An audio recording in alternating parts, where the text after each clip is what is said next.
Joining me now on Beyond Fringe, I am sitting down with cryptozoologist and paranormal investigator and UFOologist Al Santariga. Al, welcome to Beyond Fringe. How are you? Hey, Chris. Thank you for having me. It's my pleasure to be here. It is a pleasure to be here as well for you, man. I was excited when you reached out to me, and that's also because, we go way back. We've done podcasts in the past, and we've also spoken on social media, and I'm very glad to have you here, too. It's been a very long time since we've had you on the show, and furthermore, it's great to hear from you again. It has been a long time. You're doing great, man. It's great to hear back from you. Oh, thank you. Well, I was like we discussed off air in 2019, I did like 25 radio interviews, and I got to be brutally honest. At the end of the year, I was burnt out, so I took 2020 off altogether. And now I'm kind of trying to start to ease back into it again, but I don't want to get caught up like I did before, where I was, I hate to say no to people, especially people who are my friends, when they invite me on their show. But I just want to just dabble with interviews this year. I don't want to get back into it full swing or anything like that. But thank you for, inviting me on. Appreciate it. Yeah, absolutely. And I totally understand. You can get so burnt out doing this type of material, especially when you're already an investigator, already burnt out doing various projects, whether it's trying to figure out this certain location or go through an investigation. It's always something, but it is great to hear back from you as a whole.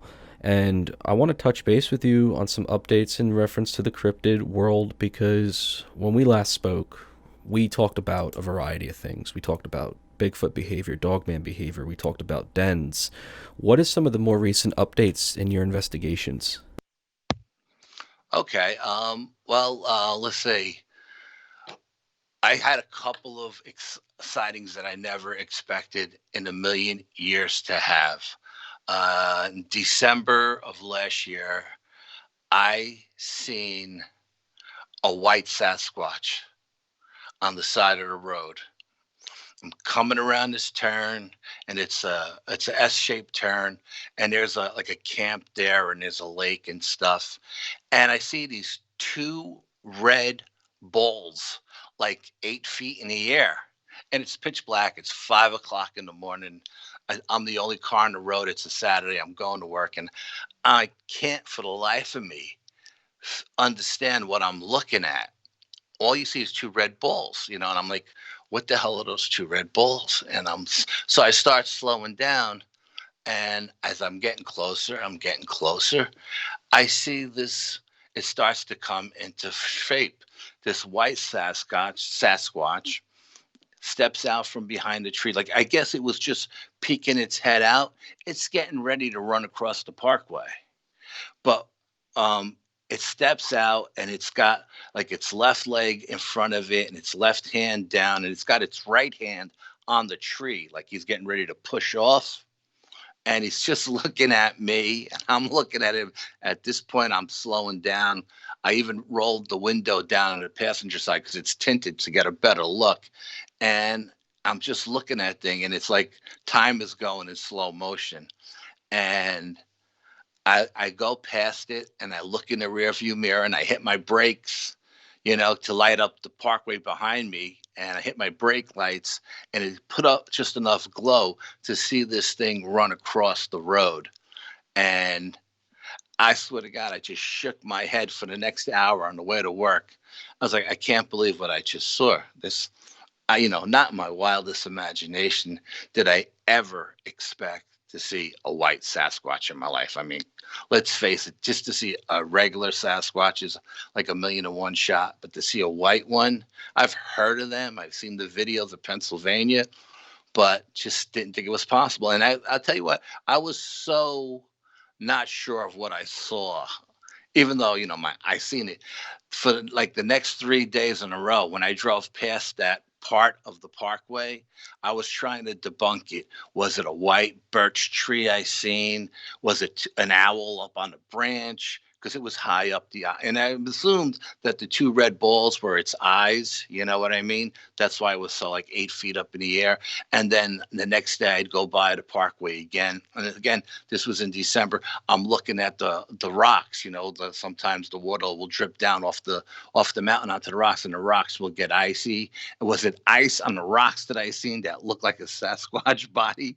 I mean, I tried to debunk it, 6 ways to Sunday, and no, I mean, what it was is what it was, and that was pretty wild, to be honest with you. Never in a million years did I ever expect to see that. Absolutely no. I remember there was this old footage of a reported albino squatch in Pennsylvania or Virginia. We may have been on talked about the same thing, but to see something that clear and have a vibrant color, well, for one, I mean white, and these two red balls, or at least what you saw, that's something there that many people would have think it is something more supernatural. Did you think maybe that was perhaps something more than a Bigfoot? Perhaps maybe it was perhaps something spiritual in a sense, or no? Well, yeah, when I first seen those two red balls, because I've seen orbs of light in the woods, you know what I mean?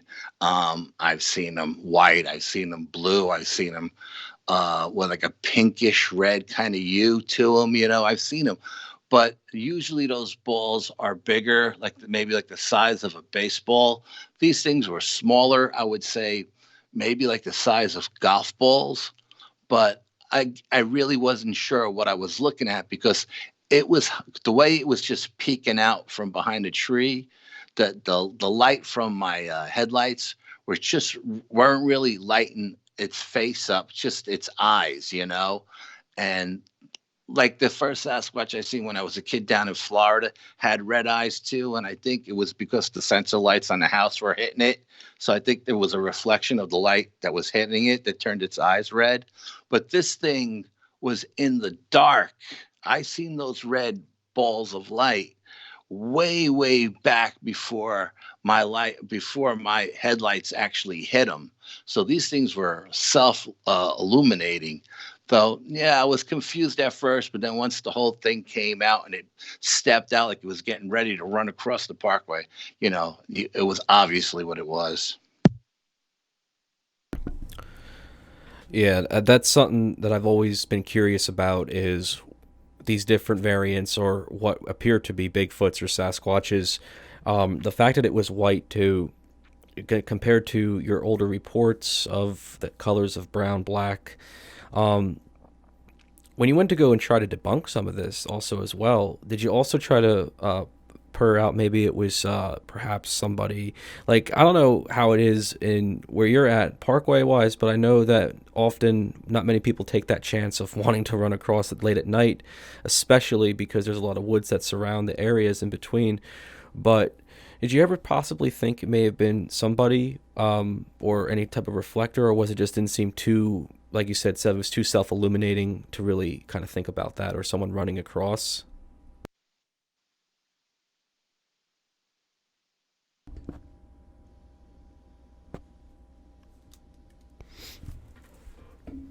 Oh, can you hear me? Can you hear me? Yeah, Oh, I'm sorry. Well, I hit the wrong mute button. I hit it the wrong way. that's What I, what okay. I, what I was saying was, I'm sorry. What I was saying was that I never thought it was anything else other than what thought it was when I got a good look at it because it was way too big and way too bulky. I mean, it was 8 feet tall. It was 800, over 1,000 pounds. When it ran across the road and I hit it with the tail light, of course, it looked red because my light's red, but I mean, you can see the muscle in the leg, you know what I mean? Like the thigh muscle and everything in the way that its gluteus maximus moved and everything. So, no, I never thought it was anybody because you got to remember, this is the dead of winter. It's 5 o'clock in the morning. It's freezing outside. Yeah, it's coming from an area that's a lake and a camp, but that lake is closed up tight. You had a steel gate in front of the parking lot with a chain around it. There was nobody at that camp. And I doubt somebody's running around in the woods dressed up as an 8 foot monkey Because everybody up here has guns. You know what I mean? People hunt. I mean, we got people that go out at night with dogs coon hunting. So I mean, why take that chance of getting shot? Just to try to, you know, scare somebody on the parkway. I don't think so. I don't think it was anything other than what I believed it was. Absolutely no. I would not think it would be somebody either. But to rule out all the possibilities wise, it's always something because there's always those type of footages that we see that can be easily ruled out with somebody. But at the same time, too, if it's at the dead of winter, it just doesn't seem too plausible. Following this though, and you made mention of like the location type area you described it, the gated area and camp. Have you since investigated the area, or at least been around it since that place activity, or what? Has there been anything really you haven't been able to find? Well, we have a lot of Bigfoot activity in this area. We I Brian and I just did a TV show, a 2 hour documentary for the Travel Channel. I can't get into it now because it hasn't aired yet. And I was told not to talk about it, but we've been in this location a lot. It's a state forest. We've actually found at this location a little bit further south, maybe a mile or south of it. I had seen a red Sasquatch sunning himself on a giant rock up on top of the mountain. And the only reason I was able to see it was because this rock happens to be in a cutout where the power lines run. Okay. And it had rained that day in the morning, and I was coming home that afternoon from my cousin's house, and they were doing construction. So it was driving slow, it was crawling, and I just happened to look up on the power lines on the cut, and I seen this Sasquatch sitting there sunning himself looking at the traffic. So I called Brian immediately, and he's like, "You got to turn around. You got to turn around." It's like, dude, I can't turn around. I'm in traffic here. They got the divider closed off. I couldn't even turn around if I wanted to.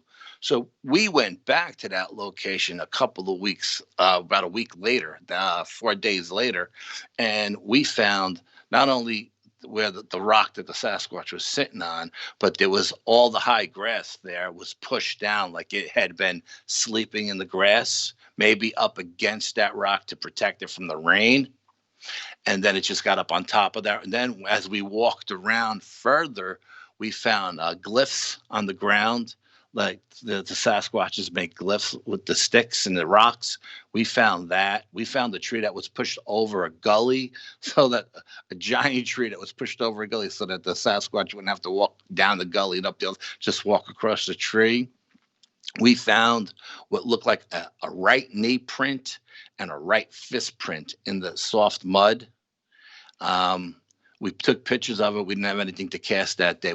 So we found a lot of evidence over there as well. And I actually had a cousin who hunted these woods during bow season. And I told him all my stories, and of course, he thought I was out of my mind. And he was up in a tree stand bow hunting one fall, and he heard something screaming up above him on the ridge. He had no idea what it was.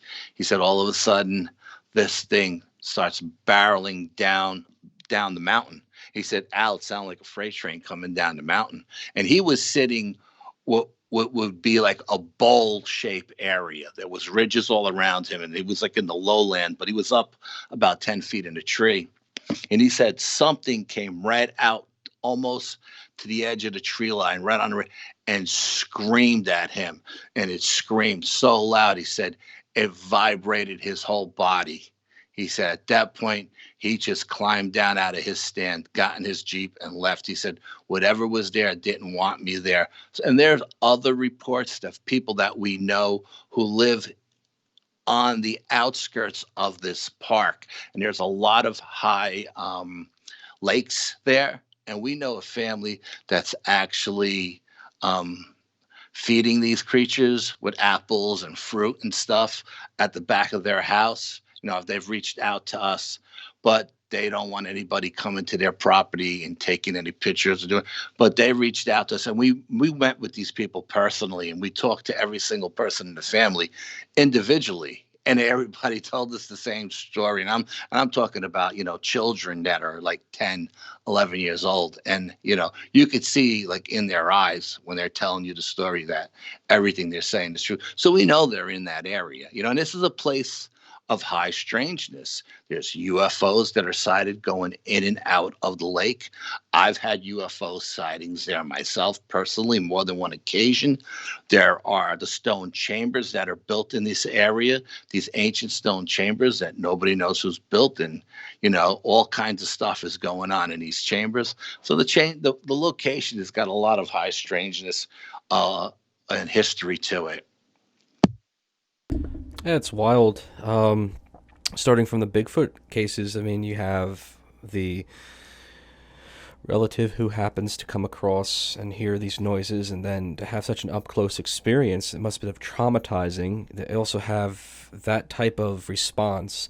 And I do believe that these creatures can be very territorial. There are certain hotspots that we go into places and they don't like people. And I do believe that a lot of them do want to be left alone. I think that's the whole basis of them, but some of them do, I guess, have ways of presentation of aggression, and then it makes you wonder how long, if your cousin did not stay in there that long, if he was in there that long, and what could have happened next. I mean, it's those type of things that make you wonder about the creature's behavior and what they're capable of.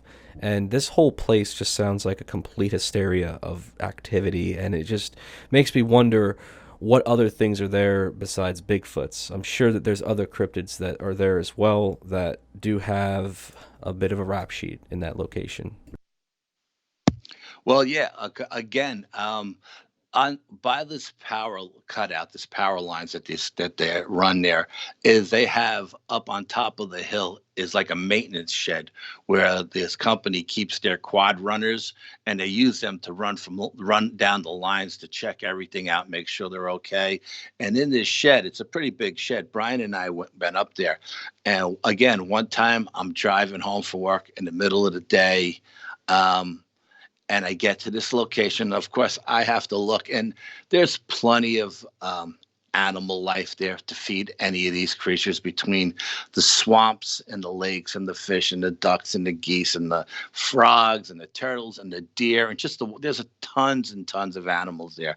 Again, I'm passing this location and I have to look, right? Because that's who I am. I look, and there on top of this shed, I see a dog man standing on top of the shed. And it looks like the way this creature the way it looks from my angle, it looks like its left hand is holding onto the power line with its nose up in the air, sniffing, like tracking something. Okay. So again, I called Brian. Brian says, "You got to turn around." I was like, "Dude, I can't turn around. I'm not going up there by myself unarmed. This creature is up on top of this roof. And we know this shed roof is a minimum of 15 feet high. And it probably just jumped up there in one leap." So I went back later in the week. Again, probably that Sunday. I don't remember because Sunday's usually my day off. I went back and I went there by myself during the day, and I looked, and once I went up and I looked, I could see that this creature was not actually holding onto the power line tower, which it looked like from the angle I was in my car looking up at it. But its left hand must have just been in the air because the closest tower next to the actual building itself is about 15 feet away. So it was just an optical illusion the way I seen it. But yeah, I mean, this is the same location where I seen the Bigfoot sitting on a rock. We found the glyphs. We found the fist print, the knee print. And this creature and we searched. When I tell you, Brian and I searched those woods that day, we went deep into those woods, 3, 4, 5 miles deep. And there are a lot of drop offs where there's just the ridges end and it's like a straight drop off, like hundreds of feet straight down. Then it's like a bowl shape and it comes up on the other side. So there are a lot of territory. I don't know exactly how big the state park is. I never looked it up. I should have looked it up. If I knew we were going to discuss it tonight, I would have got you the actual acreage of the park. I like to have that information when I talk about this stuff. But yeah, I mean, so now I've seen uh, two Bigfoots there. I've seen the red one. I've seen the white one, and I seen this black dog man. So it's a lot of stuff goes on at this place. It really does. It sounds all wild and something that I think any investigator would take interest in. I think when looking at a lot of activity hotspots, I think the most professionals must go in to take a look because it's not cut out for most. And I do want to ask you about the way investigations go because a lot of people who do go into the woods, some people just go in fresh, they see what they can find, and then furthermore, they don't get all their facts together. But how do you go about an investigation? Okay, well, that's actually changed over the years. When we first started doing this stuff with the BPS team, my brother's a parapsychologist, and my brother has been investigating for 50 years, right? And he used to go out with like Han Holzer's best friend and do it. And that guy was like my brother's. My brother was that guy's protege. So my brother actually has been doing it for a long time. And he told me, he says the best way to do it is don't do any research. Go out and see what you find, and then after you find your evidence, come back, research the place, and see if everything coincides. But as a newbie going into it back 10 years ago, whatever, I didn't want to walk into places blind. I wanted to know what I was walking into. So we used to do all our research ahead of time to know what we were getting into ahead of time. Now it's changed. Now I don't do that anymore. I do exactly what my brother told me to do 10 years ago. I go in blind.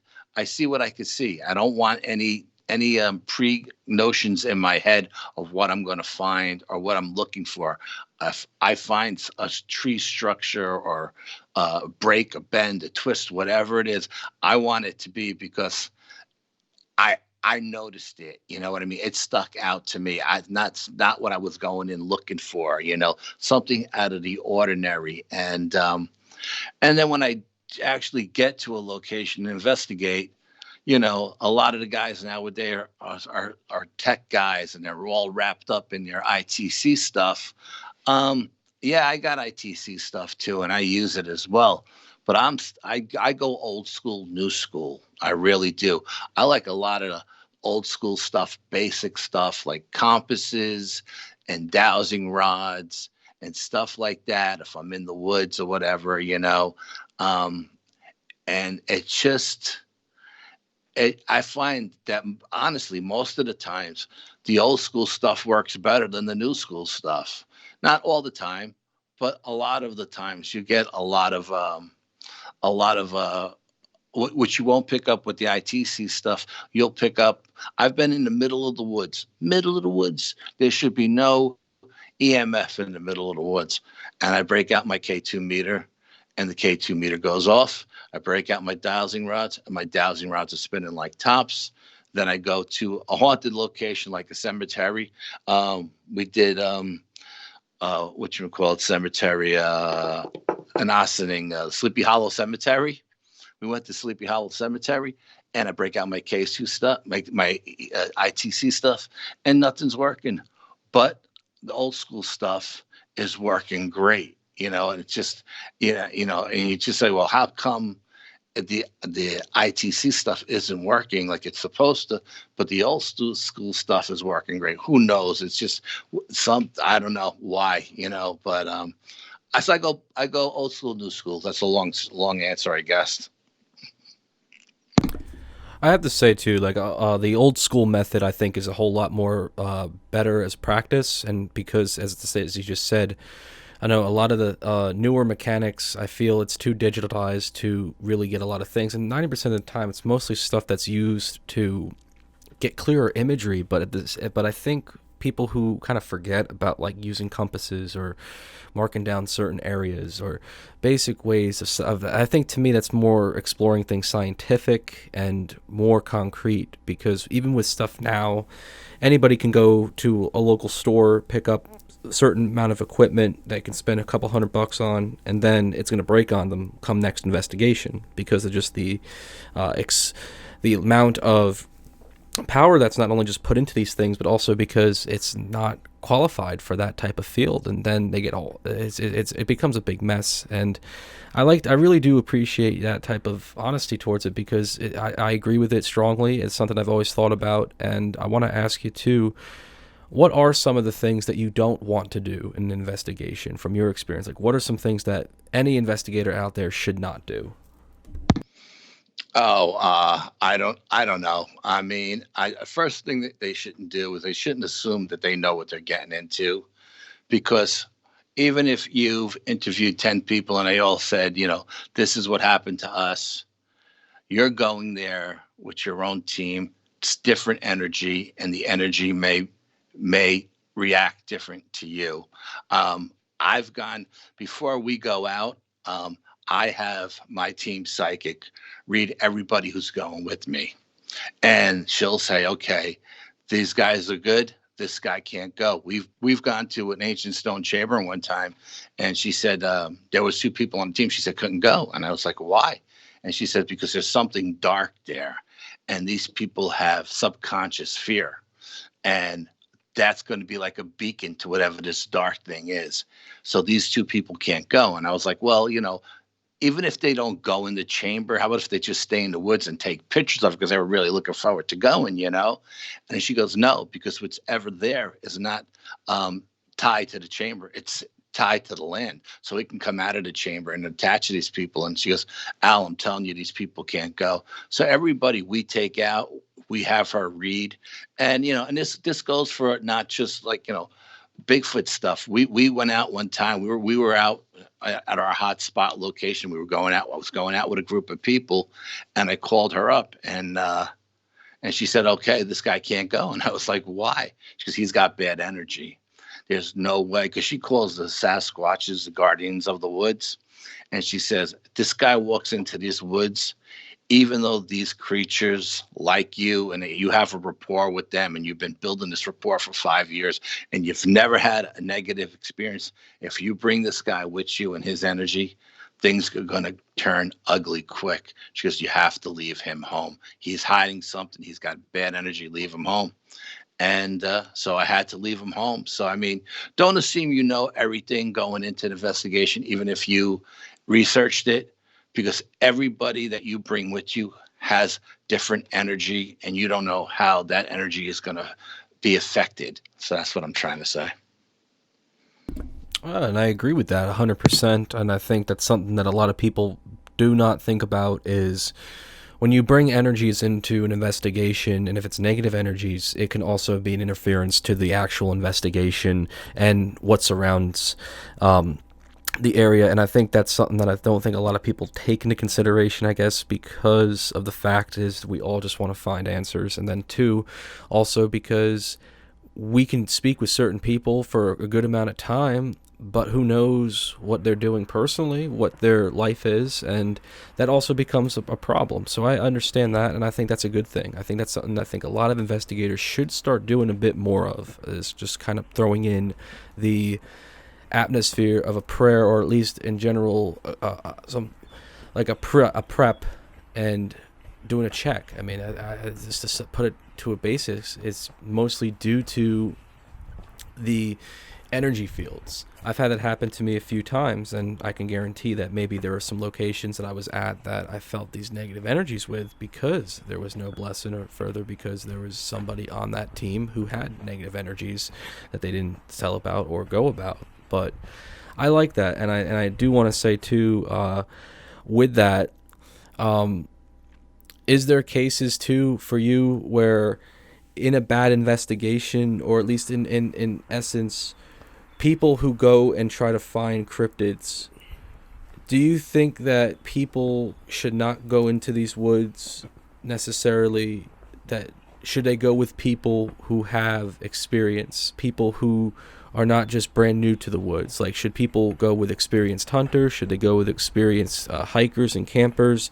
Or should they go in there as regular individuals and try to find things, but not necessarily go about it the way of guns blazing as an expression of free for all?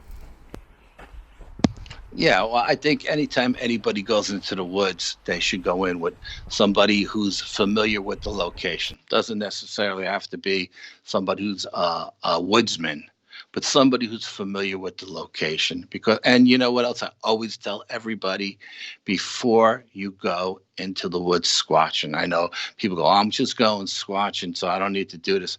Every time before we go in, we say a white prayer, we sage before, we put holy water on us, we sage our equipment, we go in and we do our investigation, whatever we're going to do. And when we come out, we do another white prayer, we sage ourselves, we sage our equipment again, because if you're using equipment to capture stuff, there's, people think because I'm going in bigfooting or I'm going in looking for a dog man, those are the only two things that are in there. Believe me, there are things in the woods that you can't see, that you don't know are there. They're older than time itself, and they could attach itself to you if you're not protected if you're not spiritually protected, or they could attach itself to your equipment that you're using to try to find these things.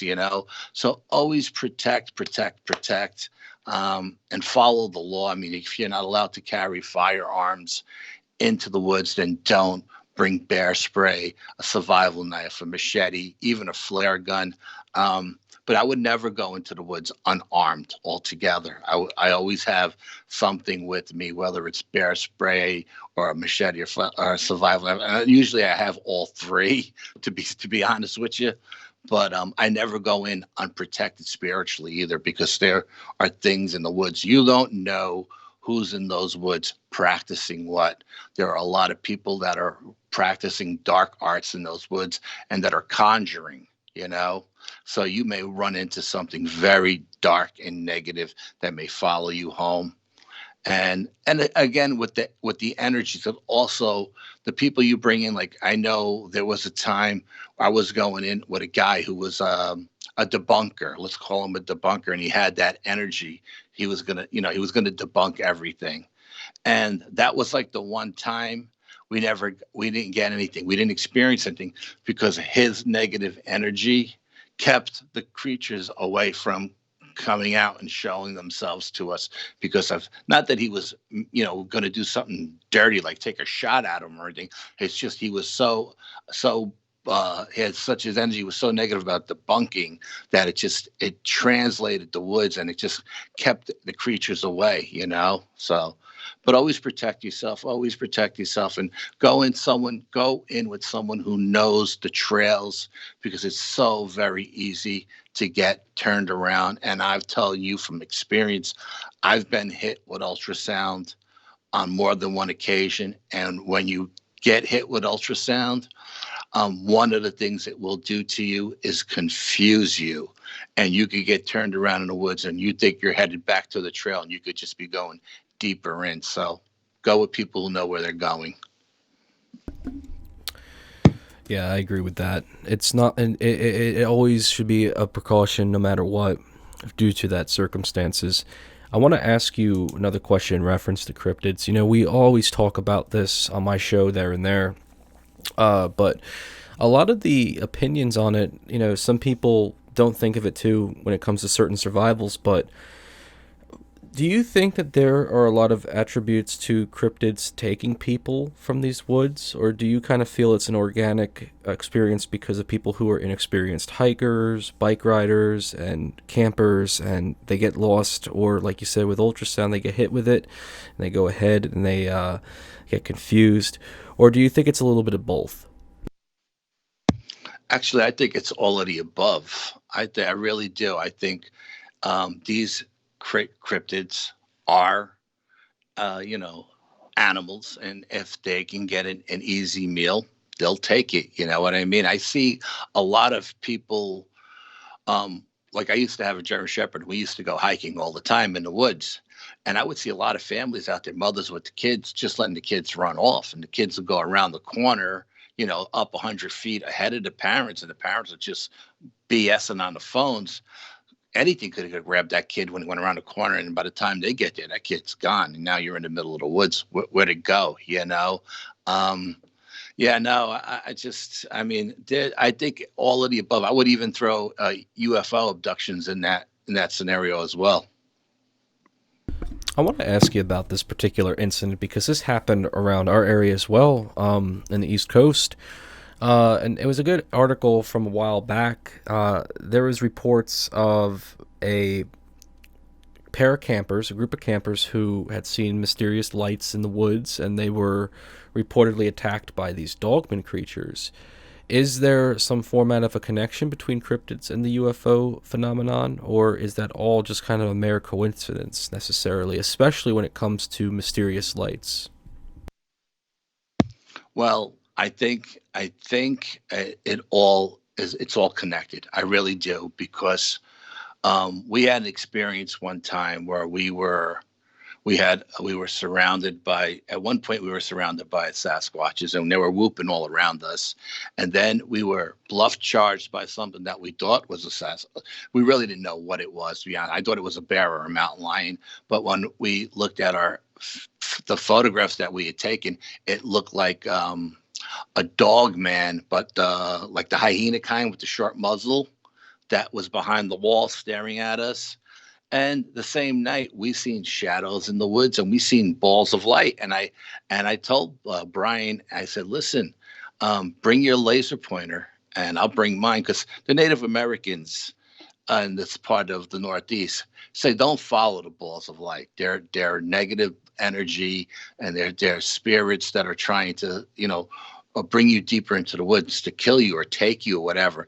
So I told Brian, I said, listen, you bring your green laser, I'll bring my red laser. And if we happen to see any balls of light, let's hit them with these lasers and see what happens. Well, during the course of the night, two balls show up on the other side of the woods, I would say about 100 yards away from us. And I told Brian, let's on three, let's hit them. And what we did is once we hit them with those laser pointers, soon as those lasers hit those points of light, those balls of light, they both blinked out. I don't know where they went because we hit it. There was a third guy with us, and we hit that area with a 1500 luma flashlight that lit up the woods like daytime at the same time. All three of us hit it at the same time. And when those balls of light were hit with those two laser beams, they blinked out and the woods were lit up. Nothing left that area. We didn't see the leaves move, anything rattle or anything go, anything run. It just blinked out and they were gone. And then they never came back after we hit them with those lasers too. So, yeah. Yeah, the infamous situation involving lasers and certain types of energy fields that go into that type of matter are always beneficial. I always often had that crazy thought process of what would happen, how these things would react towards these type of things, and it would be whether it would be good or bad. So in that type of event, I'd have to agree with that. And because I've never really had a full-on experience with anything cryptid-wise, I can't really go for certainty and say for sure. I can only just go by what I've heard, but it's quite the possibility. I want to transition, though, into some more paranormal right now because paranormal is always an interesting topic. A lot of the activity in your location, there's always that type of energy vibe. You talked about it even too when you're going out cryptid investigating, but what are some of these hot spots paranormal wise around your area that have been intrigued of you?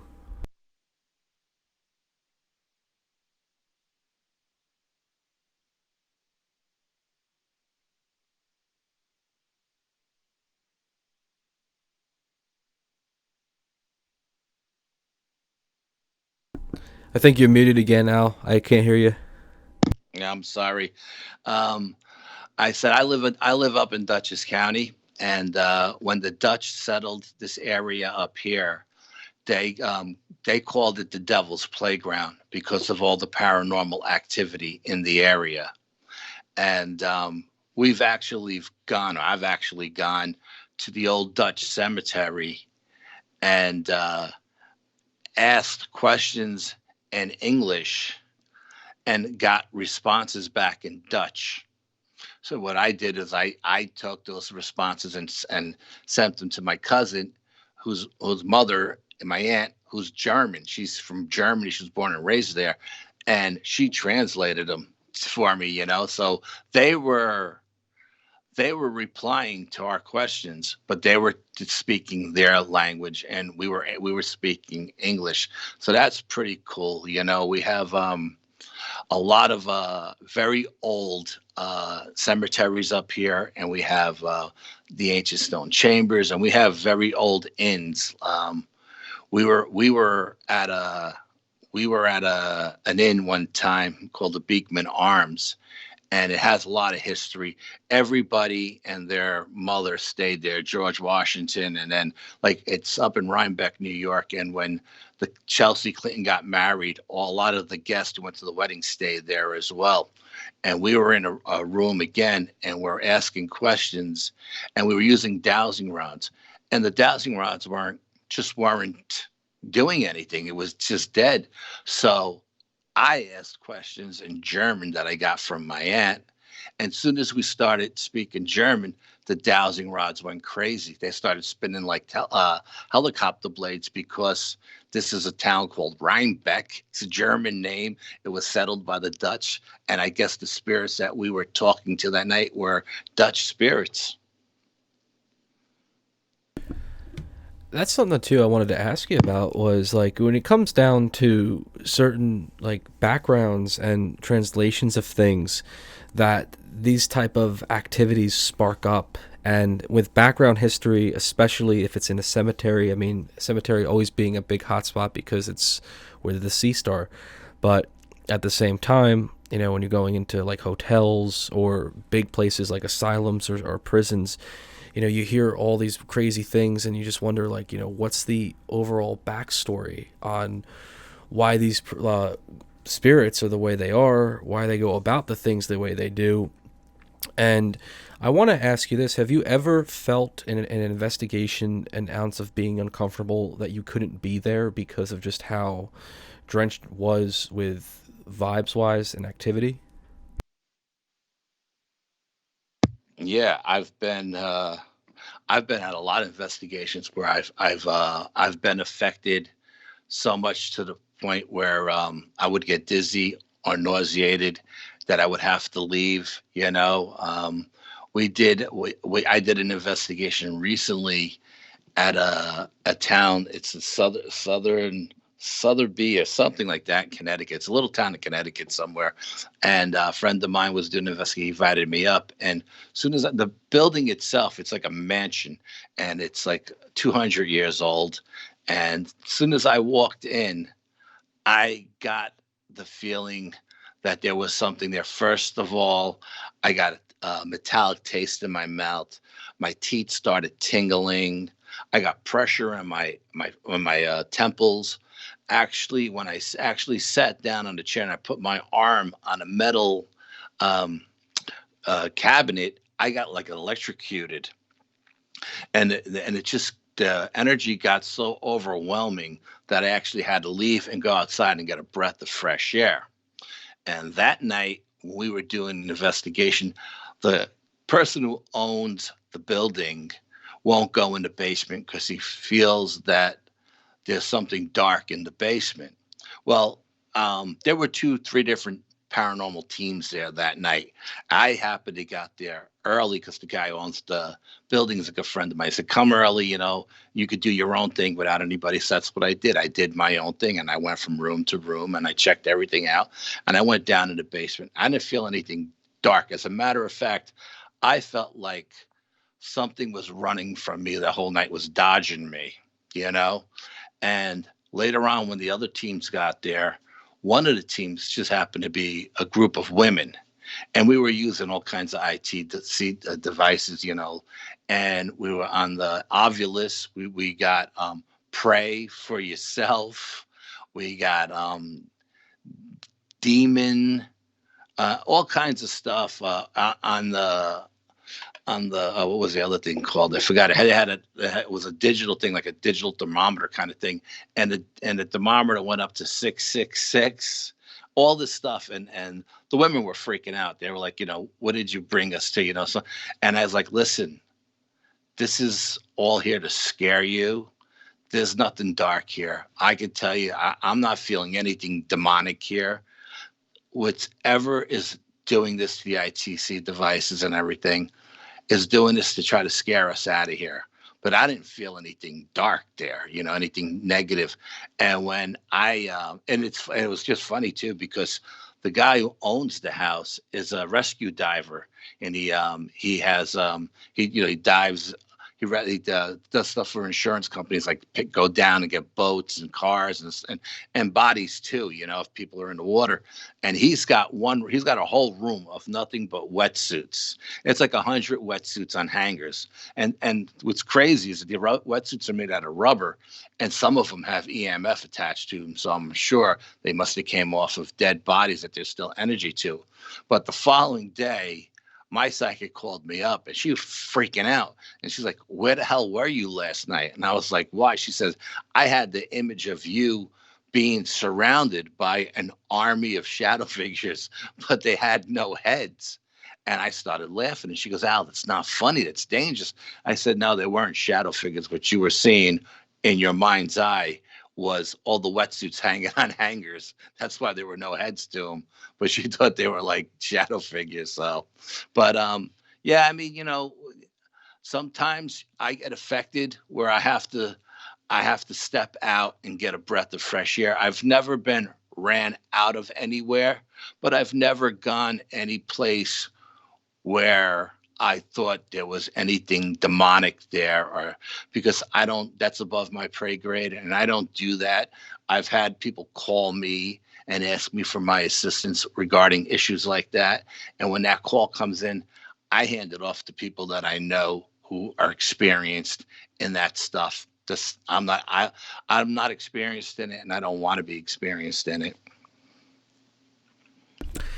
Yeah, I understand why. There's a lot of repercussion. There's a lot of fear. There's a lot of things that we talk about it. You talked about it earlier in reference to negative energy, and things can follow you and stuff. And that's kind of a factor in which a lot of people don't, I guess, take for granted at times being an investigator. And I think a lot of people are in a negative aspect. They do investigations sometimes because they don't do certain protocols or think in the wrong aspect.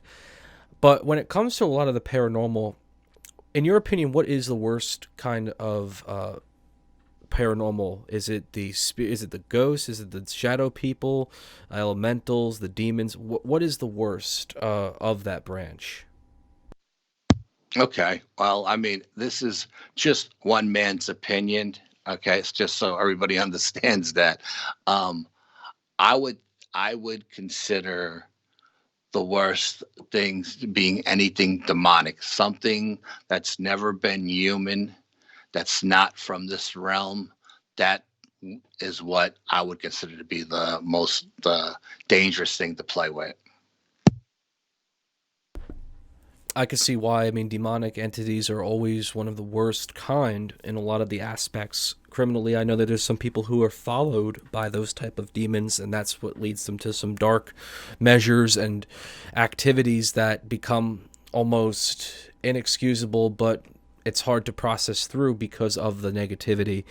You mentioned a lot of cemeteries, and cemeteries, for one, have always been an interesting hotspot for me. But in cemeteries, what are some of like the easiest spots to draw a lot of energy? Is it mostly when it's in like certain rows of where tombstones would be? Is it mausoleums? I've often seen a lot of people tell me that if they're going to cemeteries, they might sit in some of the mausoleums for a little bit. They often might sit on not sit, but they would stand around some of the tombstones. In particular, if there's perhaps a famous person in that area, they might stay around that area particularly. But what are some like major hotspots in certain cemeteries, or did I just answer them all? No, first of all, I think any any location in the cemetery is basically a hotspot. It's just connecting with the energy that's there. And the way I do it is just I go in to a cemetery, I walk in the front gates, and I let the energy pull me. If it pulls me to the left, it pulls me to the right. Wherever I feel like I'm being pulled, that's where I go. As far as what's the main hotspots, I would say if you really want to connect, the older the cemetery, the better chance of connecting. I did an investigation on my own one night at a slave cemetery, and I got some of the craziest stuff I ever captured at a cemetery before. So, I mean, I think the older the cemetery, veteran cemetery, war cemetery, a slave cemetery, stuff like that is where you'll have a lot more activity. I agree too. I often think that in certain hotspots like that, there is a drawn mix of activity and things people can see. I also want to talk a little bit about some of the more other major hotspots that kind of draw into the line of the paranormal realm. Let's talk about some places. Has there been any place, like, let's just say, like a penitentiary or a mental hospital that you would have explored, or one of which, any high building wise, that you'd find of interest? Yeah, we went to Letchworth Village Cemetery, and Letchworth was very famous for doing a lot of experiments on the children during the tuberculosis breakout in the 30s. And like art again, I had my team psychic. She read the energy of the place, and she said, "Okay, there's an old woman there. She's excited that you're going to come. She's going to present herself to you. She's waiting for you. Um, you know, so don't be surprised if you get a photograph." She goes, she didn't see anything necessarily evil in at the location. So we went in, and this place, it's called the Village because there's like hundreds and hundreds of acres and a lot of buildings. So it's like its own little village. And we all broke up and we took walkie talkies and everybody went to different locations. And I got a photograph of a shadow figure down at the end of one hall that was taller than the doorway. Um, I got other photographs of like a blue mist, which started off as a blue mist, and it turned into like a plasma ball. And then in the last frame, it looked like an old woman with like a funky jaw with her hair up in the bun. And I'm assuming that was the old lady who was waiting for us. We ran into another team there that night that had just come up from the morgue, and they said they got an EVP of an old woman saying, "Who invited you here? Get out!" Because I guess she was waiting for us to come down there, and this other team went down instead, and they let us hear the EVP. It was a great EVP. So at one point, we all kind of rallied. We all rallied in the hospital after we hit a lot of the outbuildings, and we called our psychic, and she said, when you go down into the operating room, you're going to find a, something with the letter O, a game. She said, you're going to find a board game with the letter O. And of course, us guys being from New York, and she's from Arkansas. She reads everything through me. She says I'm a conduit. Us guys being from New York, we were busting our chops. We go, yeah, we're going to find Operation, right? The game Operation. So we go down, and the operating room is really not that big. And we walk around, and we're taking pictures, and we're doing EVPs. And there's only one table in the operating room, and it's got a broken down TV on it. And we kind of put our equipment on it, just so we didn't have to put it on the floor. And I'm taking photos, and I got photographs of like a ghostly figure above one of our guy's Paul's head. Paul's taking pictures of us, and I'm taking a picture of him, and I caught this ghostly figure above his head. And at one point, there was a metal pipe coming down off the ceiling, and it had a rope like hanging right next to it, maybe a foot away, but it was attached to the same pipe of the pipe that was hanging up. So, and this pipe starts shaking like somebody's got it and it's moving it back and forth. So we're filming this, we're taking pictures, and again, everybody's looking for this board game. No one found the board game. So Brian goes over with his black light, and he wants to see if there's any fingerprints or anything on this pipe, and there's no fingerprints. And then one of the guys standing behind me starts screaming, "Look at the table! Look at the table!" And we turn around, and on the table is an antique Ouija board. There's the board game with the letter O. And I just, if you ever look at the video, we got it on YouTube, you hear me curse and say, "Don't touch that fucking planchette, whatever you do." It was crazy. When I tell you it wasn't there when we put our equipment on the table, and then was something distracted us. And when we were all focused on the far end where that pipe was, that Ouija board just appeared on that table, and it was an old one. It was like made out of wood. It was really, really old looking. It was crazy. That sounds pretty wild, to say the least, especially when you're having all that activity happening to you at once. It makes it pretty clear that these spirits did not want you in this particular area. And I want to ask you, in any paranormal investigation have you ever been attacked? Had you ever had any type of close encounter where you've been physically hurt by these things?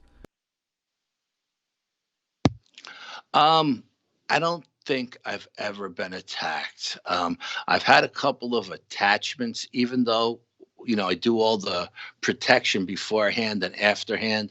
I've had a few things attached to me where I wasn't quite myself. And it's funny because I knew I wasn't myself. And Brian kept telling me, "What's wrong with you? You're not acting like you." And I was saying, like, "Who am I acting like?" And he's like, "You don't even sound like you." I said, "Well, then," but to me, listening to myself talk to him, I sound like me, and I felt like I looked like me and I was acting like me, but he kept saying it was off. And there was another one where we were in the woods, we were doing an investigation, and it just felt like I was missing something. Like we walked through these woods for hours and hours, and I kept being drawn back to the same location. And I'm sitting there and I'm talking to all the guys and I'm saying, "What the hell am I missing? What am I not seeing?" And it was just like, and everybody's like looking at me like dumbfounded. I don't know how you're the only one who knows what you're looking for. And then it was like a veil is lifted from your eyes. And I guess maybe the attachment had subsided, because once that veil is lifted, you start seeing all kinds of sign, like Sasquatch sign with the X's and the arches and the breaks and the twists and the bends. But it wasn't just me who wasn't seeing it. It was everybody that was with me. Very strange, very strange. Absolutely. It is a strange occurrence, especially I know that there have been people who I know have been attacked by these things, and they also have a very vivid response to it.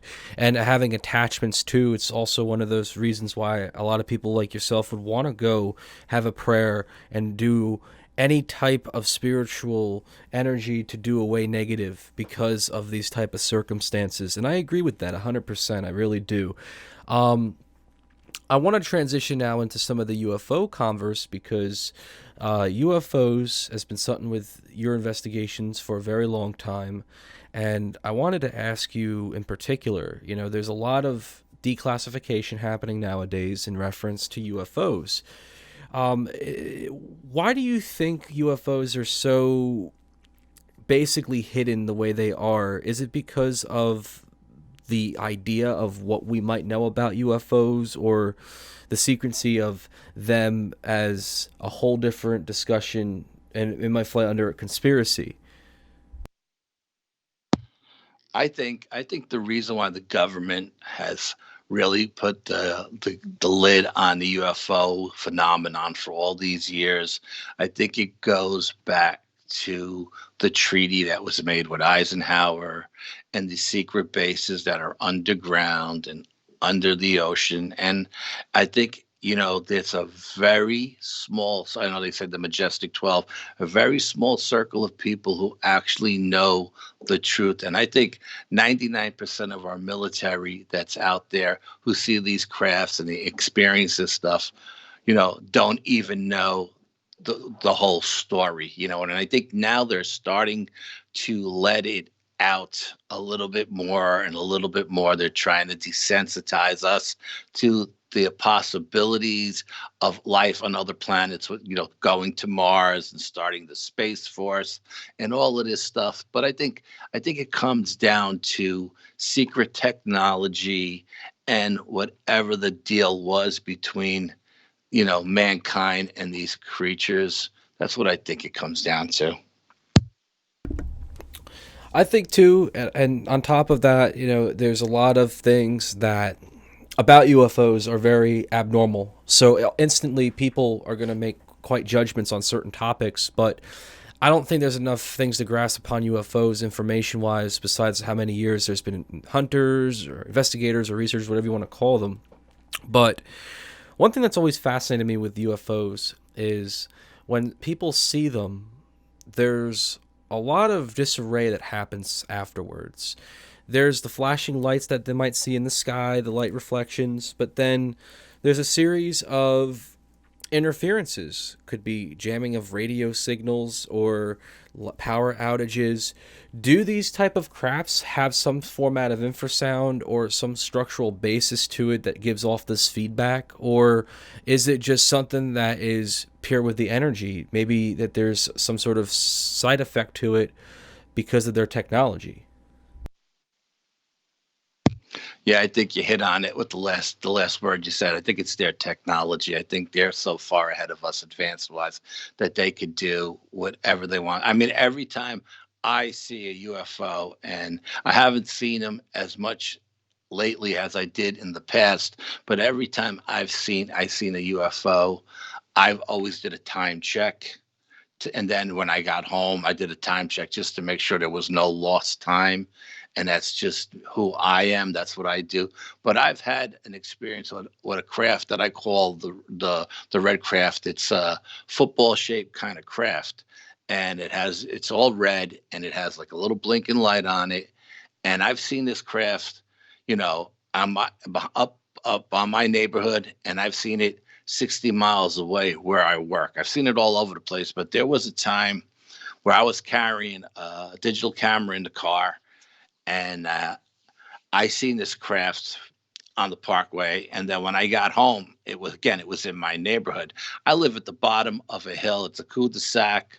And so what I did was I drove up to the top of the hill to get a better picture of it, to try to be as close to it as I could.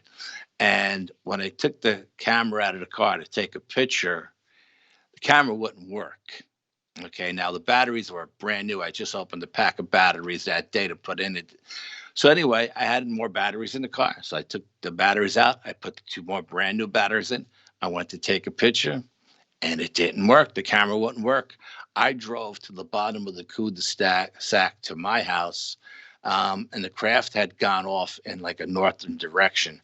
And when I got to the bottom of my house, I took that digital camera out and I just pointed it around the house, and I started taking pictures of the property, and it worked. And I changed the batteries out again, and it worked.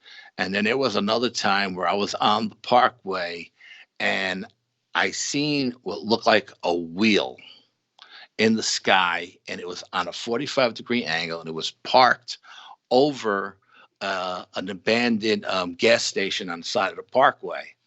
So, and it had like these slots that looked like windows, and they were all different colors.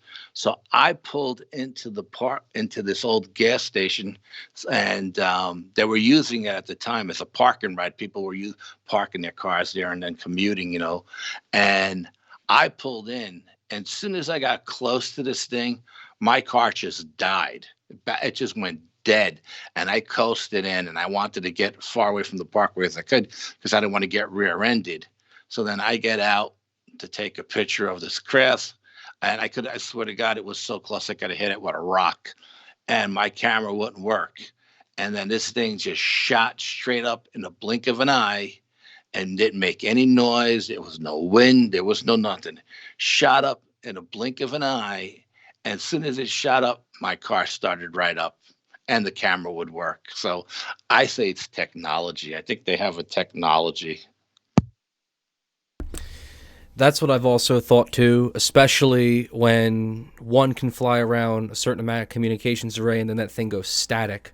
There's always been cases like that too that have happened in the past. And, you know, one thing that's kind of intrigued me about these whole UFO reports and what the UFOs and what they are for people, why do you think they come to Earth? Like, what do you think is the purpose, these flying saucers we see? I think different crafts are different beings from different locations.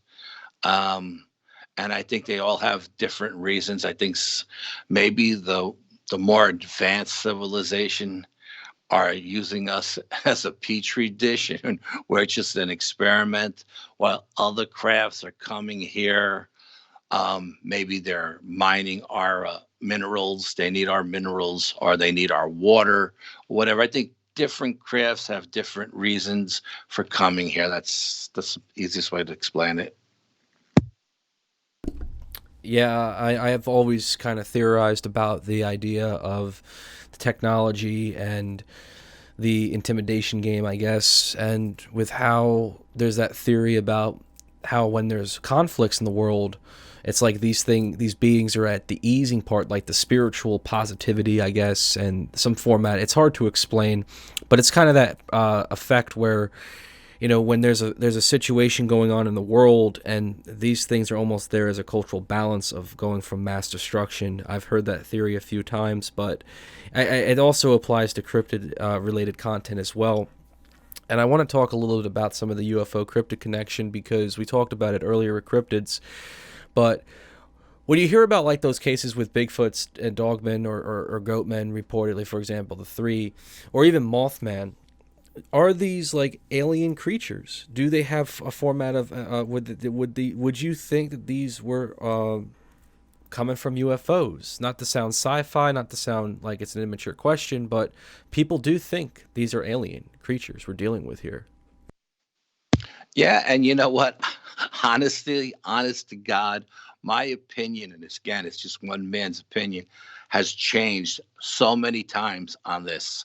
First, I thought they were flesh and blood. Then I thought they were aliens. Then I thought there were these creatures were may have been just missing link.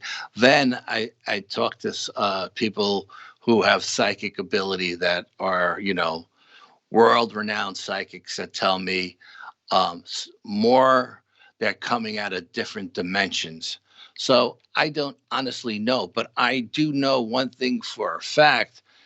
Um, every time, not every time, there have been times, let me put it that way, there have been times where we've seen or I've seen UFOs and later on I've seen Bigfoots as well. Now, did the Bigfoots come with the UFOs? I don't know. Were the UFOs summoning the Bigfoot? I don't know. Did the Bigfoots, were the Bigfoots there and seen the UFO and came to see, were curious and came to see what it was? Maybe.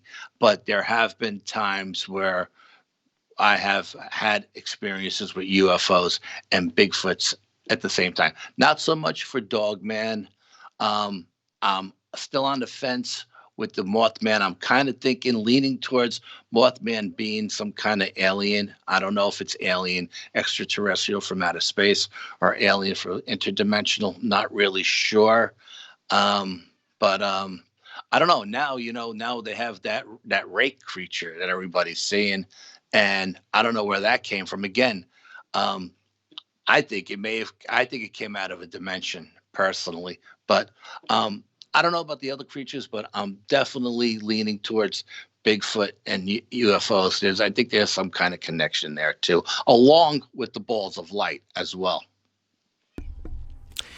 Yeah, you know what? I'll tell you one thing before we talk about Bigfoots again. You mentioned the rake. I know the rake. To clarify a few things about that, it came from a creepypasta back in 2012, or maybe even farther than that. But it's a creepypasta, and like many horror narrated stories out there, it's basically I believe it from what I'm looking at when I look at a lot of the cryptid or, so to speak, paranormal. It's like a ghoul or like a crawler, one of them type of entities. But it's being identified as a rake. But I think people are misincorporating the rake as this for what a ghoul is, because a ghoul is very similar, but it's not what people are hyping the rake out. See, the people hyping the rake out to be like this monster that eats children, that eats people, and does certain things and aspects of commercial psychological terror, but it's not a full-on creature that people are thinking it out to be. And I think that narration has kind of compromised that as an influence because of a lot of what people are saying in those stories. So to clarify that on the ghoul or the rake, just to get that out of the way. But then let's talk about the Bigfoot and alien connection, the UFOs. If that was the case, would that make perfect sense to why these things are very hidden the way that it's made out to be? If that was the case, yeah, then it would definitely make perfect sense. But I'm not so sure it is, because I've actually found what look like, and I know I got pictures of them somewhere on my old computer. Not only I found these locations that my psychic calls sacred sites. And of course, there's all kinds of tree structures there. And I'm not just talking about little trees. I'm talking about trees that look like telephone poles, up on top of other trees, and bent and twisted. And it's like you have to be like superhuman to be able to bend these kind of trees. And underneath them were look like grave sites with hundreds of tiny little stones, like you would see like in the pioneer days when they put the stones on top of the so the animals don't dig them up. What a giant stone, like as a headstone. But the headstones are just giant, limestone or granite or something that must weigh, a couple of 1,000 pounds. I mean, I don't know. I think personally, I think Sasquatch bury their dead. And I think at some point, they will find skeletal remains if they haven't already, and the government hasn't already taken them to the Smithsonian. But I don't know. I mean, I think the Bigfoots and the UFOs. I think the UFOs that are studying us are studying all life on this planet. And if the Bigfoot are part of our lineage, right? Are part human. I think they're studying them as well. That's a good way to put it. I agree. There is definitely some formats there that do fall into place and they do exploit things. I also kind of think, too, at the same time, that there is a way of organization that they're so good at, because they obviously, when you go into the woods trying to find them, you won't be able to find much. It really kind of just falls into place with how they go about it. But I will have to also admit, too, that in a lot of investigations I've heard, including yours, a lot of the things that people come out with are knowing that they're there, but it's just so territorial. There's so much activity. There's so much crazy things happening there.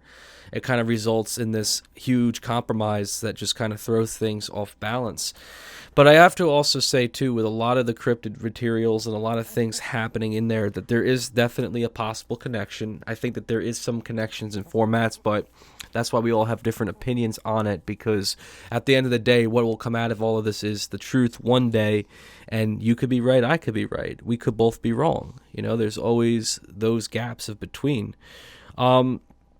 But I kind of want to just go about it, too, in a sense that it doesn't sound like I'm just picking or saying this and that because I'm agreeing.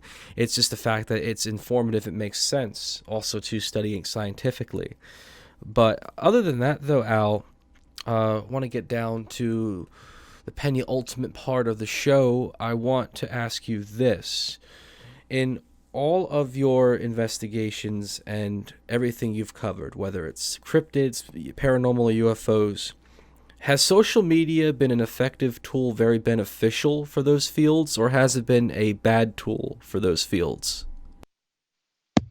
I think it's a double-edged sword. I think it works both ways. I think social media has made the field more popular than it's ever been. I mean, when I was a kid growing up, all we had were books, and if you were one of those kids who rented those books from the library, then you were, a wacko. So I think I did as much good as it's done, and I believe it's done quite a bit of good. And it's got a lot of different theories and opinions out there. You got to understand one thing: when it's all said and done, no matter who you're interviewing, whether it's me or 10 other people, it's all opinion and theory. And that's all it is, a conjecture, because nobody has one of these creatures that they're studying, that they can study day in and day out and live with these creatures or whatever. If the paranormal is the paranormal because we don't understand it. One day I think as we evolve to a higher vibration, a higher consciousness, we'll be able to understand that. And maybe when we pass and we move on from this world, then we'll understand it. But right now, it's all theory and opinion. So no one is right, no one is wrong.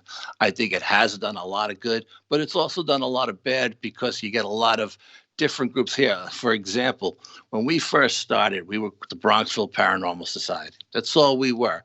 We did everything: Bigfoots, UFOs, ghost hunting. We did it all. But we got so much grief from so many other groups that were out there. What does the paranormal guys know about Bigfoot? What do the Bigfoot guys know about UFOs? That we had to end up creating like three other groups, like the New York State Sasquatch Organization or the New York State UFO Project, along with the Bronxville Paranormal Society. All, it's still the same people, but we had to have three different to be accepted in those different genres of paranormal because everybody fights with one another. And then, I think that's the downside of social media. You get one person who doesn't like you for whatever reason, and they troll you, and it just creates so much animosity towards researchers and investigators when everybody should be sharing their stuff to get it out there. I think the more we share, the more we'll learn. And we've always let we always put all our stuff out there for other people to dissect. And we've had people around the country send us stuff that say, hey, look, you missed this or you missed that. And then we go back to the original photograph or whatever.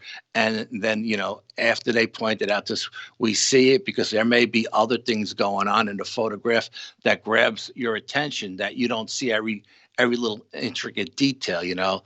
Plus, I think there's a lot of stuff out there that's pareidolia, and people want to make more out of it than it is. And if you tell them it's pareidolia, they get mad, they get offended, and then they hate you. So, I try to keep my opinions to myself and try to live life in peace with everybody.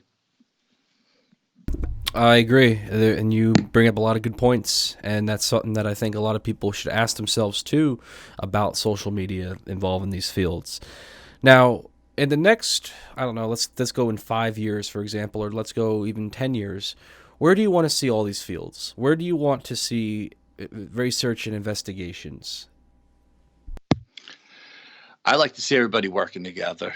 I like to see everybody living in harmony and working together because I don't know if as a society or as a race, we're ready to move on to the next level. You know what I mean? I think there's a master plan and we have to reach a certain level of consciousness to get there. But I don't think, I mean, right now there are certain people that do have these experiences and they have these connections to a higher consciousness I believe like Tesla said, it's all vibration and frequency and consciousness, you know what I mean? But I think there's so much negativity in the world itself that it kind of just runs down on everything and it kind of brings everything down. I don't know if we'll be any further along in 5 years or not, to be brutally honest with you, but I'd like to see everybody working together in harmony. I do too. I agree 100%. I'll tell you what, Al, before we wrap up the show, do you have any closing comments that you'd like to say to the audience? Yeah, I'd like to say, no matter where you go, whether you're going ghost hunting, Bigfooting, or Sasquatching, you go looking for dog man, or going to cemeteries, always protect yourself spiritually and protect yourself physically. If it's just, pepper spray or a machete or whatever, never go anywhere, especially into the woods, unarmed, and never go anywhere, especially into cemeteries or asylums or anything like that, without spiritual protection. But you should always protect yourself spiritually, no matter where you go, and you should always cleanse and your equipment before and after, because you're using that equipment to make contact. And there are entities and energies in this universe that are not all positive, and they can attach itself. They do it. How many stories do we have of, possessed dolls and stuff like that? It could just as easily possess your equipment, your K2 meter or your telephone or whatever you're using as a digital voice recorder. So protect, protect, and protect. Truer words could have never been spoken. Well, Al, I want to thank you again for coming on Beyond Fringe. It was a pleasure having you, and I'd love to have you again in the future when you have some free time. And of course, you have a good evening. Chris, thank you very much. The pleasure was all mine. And whenever you're ready, just give me a shout, and we'll work out a date.